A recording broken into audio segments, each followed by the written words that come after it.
Good morning বন্ধুরা, কেমন আছো তোমরা? আশা করছি সবাই অনেক ভালো আছো। আমিও অনেক ভালো আছি। আজকে অনেকটা তাড়াতাড়ি ঘুম থেকে উঠেছি। এই তো সকালে ব্রাশ করে কিছু খেয়ে চলে এসেছি বিছানাটা গুছিয়ে নিতে। কালকে পুরো ঘর পরিষ্কার করেছি, বিছানাটা আর তুলে ছাড়া হয়নি, তাই আজকে সকাল সকাল বিছানাটাই আগে পরিষ্কার করে নেব। আর সকালের দিকে বিছানাটা গুছিয়ে রাখলে পুরো ঘরটাই পরিষ্কার লাগে দেখতে। তো চলো আজকের ভিডিওটা এখান থেকে শুরু করছি, তোমরা পুরো ভিডিওটা দেখতে থাকো। আজকে সমস্ত কাজ তাড়াতাড়ি করে তারপরে যাব নদীতে শাক তুলতে। অনেক দিন পর নদীতে যাচ্ছি। এর আগে একবার গিয়েছিলাম ফুল বাগানে, সেখান থেকে গিয়ে কিন্তু শাক তোলা হয়নি। আর নদীতে অনেক বেতো শাক হয়েছে, তো সেগুলো আজকে তুলতে যাব। এর আগের বার যখন গিয়েছিলাম তখন দেখেছিলাম, কিন্তু সময় আর হয়ে ওঠেনি, তাই আর শাকও তুলতে পারিনি। আজকে আমি আর বৌদি যাব।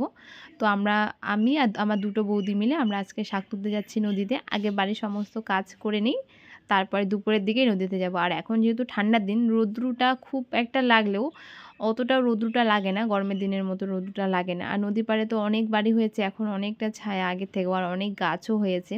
তো চলো আমি যতটা পারবো তোমাদেরকে দেখাবো আমাদের নদীর চারপাশের পরিবেশটা। এর আগে অনেকবার দেখেছি, তবে আগের থেকে এখন অনেক সুন্দর হয়েছে। সুন্দর একটা গ্রাম হয়েছে নদী পাড়ে, তো সেটাই দেখাবো। তো চলো আগে বাড়ির সমস্ত কাজ গুছিয়ে করে নিই, তারপরে নদীতে যাব।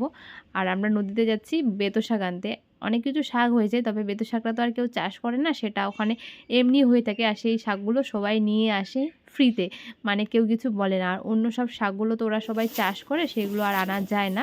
বেতো শাকটাই আনতে যাচ্ছি।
আজকে আর বেশি কাপড় জামা ছিল না ভাঁজ করার মতো, শুধু একটা মাত্র মায়ের শাড়ি ছিল, তো সেটাই ভাঁজ করে আলনার মধ্যে সুন্দরভাবে গুছিয়ে রেখে দিলাম। আর আমার কাজ করতে করতে অনেকটা ফাস্ট হয়েছে, যেহেতু আজকে ফোন দেখিনি, অনেক কিছু কাজ কমপ্লিট করে নিয়েছি। তো একটু আগে ফোন করলাম, বৌদি এখনও আসছে। হাতে কিছু সময় ছিল, তো ভাবলাম চলো ওইটুকু সময়ের মধ্যে ড্রেসিং টেবিলটাও মুছে নিই। এটাও নোংরা হয়েছে, কালকে ঘর ঝাড়া হয়েছে, এখন একটু ধুলো টুলো পড়েছিল, কালকে আর মোছা হয়নি। তো যেহেতু হাতে সময় আছে, তো আজকে একটু পরিষ্কার করে মুছে নিচ্ছি। আর অনেক দিন থেকে মোছাও হয় না। তারপরে যাব নদীতে। এখন 11টা, সাড়ে 11টার মতো হয়তো বাজে, 12টা এখনও বাজেনি। যেহেতু সবাই মিলে একসঙ্গে যাব, তো একটা সময় ঠিক করেছি আমরা সবাই মিলে যে এই সময় সবাই ফাঁকা হব, তারপরে নদীতে যাব। তো এই তো কিছু যেহেতু সময় পেয়েছি, তাই এইটুকু সময়ের মধ্যে আমি আমার কাজটুকু গুছিয়ে নিচ্ছি।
বাড়ির সমস্ত কাজ গুছিয়ে এতে চলে এসেছি আমি আর বৌদি নদীতে।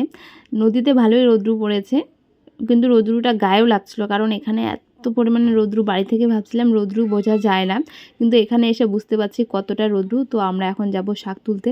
তো সাইডে দেখতে পাচ্ছ এগুলো ছিল আলু গাছ, সবাই আলু লাগিয়েছে। এখন যেহেতু আলুর মানে সময়, তো সবাই আলু লাগিয়েছে। আর কিছু একটা দূরে ফাঁকা জায়গা ছিল, সেখানে অনেক বেতো শাক হয়েছে, আমরা সেখানে যাচ্ছি তুলতে। আমার ওই সাইডে একটা বাড়ি দেখা যাচ্ছে, ওখানে 4-5টার মতো বাড়ি আছে। তো তারপরে আরও বাড়ি আছে, অনেক বাড়ি আছে, গাড়ি আছে, তারপরে আছে গরু ছাগল, অনেক কিছু আছে। তো দেখো আমরা আরেকটা বাড়িতে এসেছি, এখানে দেখছি একটা বউ ফুল দিয়ে মালা বানাচ্ছে। তো সেটা একটুখানি দেখছিলাম, একটা মালা বানালে 1 টাকা পাবে। তো আসলে এগুলো তার না, সে এখানে কাজ করছে। আর ফুল ক্ষেত থেকে ফুল তুলে মালা বানানোর মজাটাই আলাদা। তো তারপরে চলে এসেছি আমরা সেই ক্ষেতে যেখানে ছিল বেতো শাক। তো দেখো এখানে বৌদি শাক তুলছে, পুরো চারদিকে একদম ধুধু মরুভূমির মতো, আর এত রৌদ্রু লাগছে। তো দেখো আমি না টমেটো পেয়েছি, ছোট্ট ছোট্ট গাছের মধ্যে টমেটো হয়েছে, আমি সেখান থেকে চুপ করে ছিঁড়ে নিয়েছিলাম। বেতো শাকের ওইখানেই টমেটো ছিল, তো আমি 4-5টার মতো টমেটো চুরি করে নিয়েছি। তো চুরি করে খাওয়ার মজাটাও কিন্তু একটা অন্যরকম। তো দেখো কত সুন্দর কচি কচি বেতো শাকগুলো হয়ে আছে। আমাদের সঙ্গে সঙ্গে আরও অনেকে এসেছে শাক তুলতে, তারাও শাক তুলছিল। আর এই তো আমরাও শাক তুলে নিচ্ছি, এত শাক হয়েছে কি বলবো। আর এগুলো যেহেতু খুবই কচি, আর এই সিজনে মানে ঠান্ডার দিনে বেতো শাক হয়, আলু খেতে বা যে কোনো জায়গার মধ্যে বেতো শাক হয়, সবাই বেতো শাক তুলে। আর আমাদের এখানে যেহেতু পাওয়া যায়, তো আমরা এইভাবে নদী থেকে তুলে খাই। কোনো কোনো সময় কিন্তু মা বাজার থেকেও কিনে আনে। এগুলো একদমই কচি, সবেমাত্র হয়েছে, 5 থেকে 6 পাতা হয়েছে গাছগুলোর মধ্যে। ছিঁড়তে খুব অসুবিধা হচ্ছিল, তাই আমি কি করেছি, একদম পুরো শিকড় শুদ্ধ তুলে নিয়ে এসেছি। এই কাজটা একদম মানে বিরক্তকর কাজ, তাহলে তাড়াতাড়ি হবে তোলাটা। তো একদম শিকড় শুদ্ধ তুলে এনে এটা এখন বাড়িতে পরিষ্কার করব। অনেকগুলো নিয়ে এসেছি, আমরা এখানে 3 থেকে 4 দিন খেতে পারবো। আর শাকগুলো একটু বেশি দেখা যাচ্ছে, তার কারণ শাকগুলোর মধ্যে শেকড় ছিল। আর নদীতে ছিল জলপাই গাছ, আমরা সেখান থেকে 4-5টার মতো জলপাই পেরেছিলাম। জলপাইগুলো যেহেতু এখনও ভালো মতো বড় হয়নি, তো 4 থেকে 5টার মতো জলপাই পেরেছি, সেটাও নিয়ে এসেছি।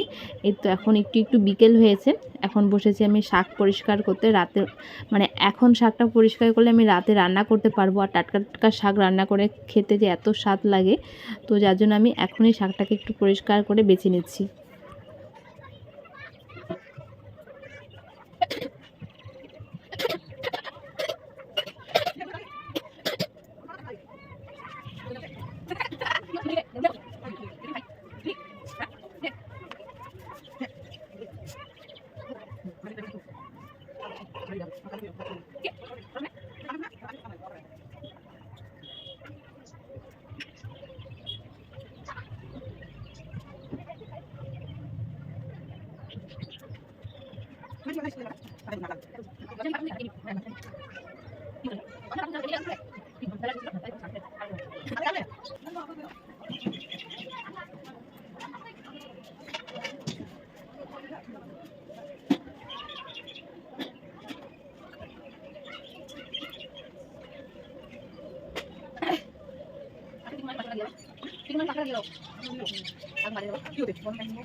একা একা এত শাক আর পরিষ্কার করতে পারিনি, কিছুটা আছে আর কিছুটা পরিষ্কার করেছি। তার সঙ্গে ছিল কিছু কলমি শাক আর 4-5টার মতো টমেটো। টমেটোগুলো খুবই ছোট ছিল, কিন্তু আমার টমেটো দেখে লোভটা সামলাতে পারিনি, তাই আমি কিছু টমেটো চুপ করে ছিঁড়ে নিয়েছি। আর তার সঙ্গে 2-1টা ছিল লাল শাক, সেটাও তুলে নিয়েছি।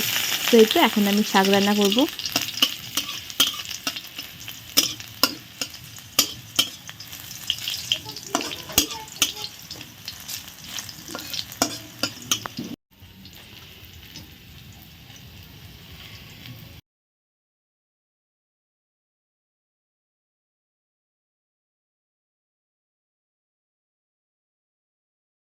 একটা রান্না করতে বেশি সময় লাগে না, এই তো লবণ দিয়ে ঢেকে রেখে দেবো, তারপরে একটুখানি নাড়াচাড়া করলে কিন্তু আমার পুরো শাক রেডি।